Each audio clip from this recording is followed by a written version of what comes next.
in Business Central, depending on the region that you're within, being country, you have tax statements. So that, for example, in Australia would be a GST statement.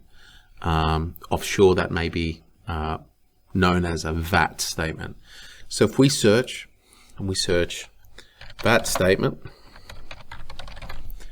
being that I'm in Australia, it's going to come up with GST. And if I use GST, it would show the same. So this is due to the fact of our region that's shown in my settings. The language file is selective, and when you change the region, if I change this to United States right now, this would say VAT statements. So if I click on this now, it's going to load which template I want to use. You may have multiple templates. In Australia, we have multiple reasons that we may want to have multiple statements. So let's just have a look here. So the template itself will be set up by your implementer, okay? But in here you can see GST, you can see the general posting setups, the posting groups, the GST or VAT posting groups, the amount and the totals, and how effectively it's going to turn around and total, and what we want to show on our report when we go through to print. Okay, and if we print this, do we want it to come out as a new page? So this page is set up by your implementer to basically be the format that you want for reporting your tax. Okay, we're going to hit preview. And as we preview this, we can now see a few things going on.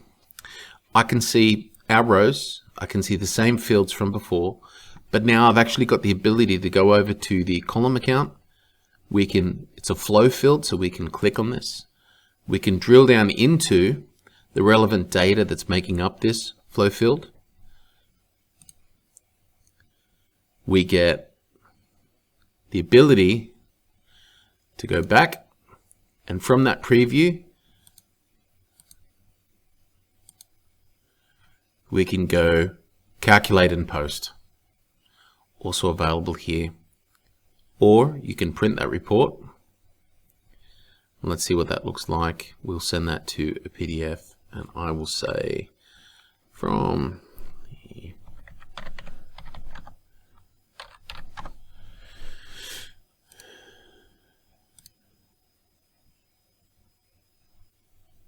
we now have an attachment. And you should have a beautiful looking statement. Just like that. Now, when we're ready, we can go to calculate and post.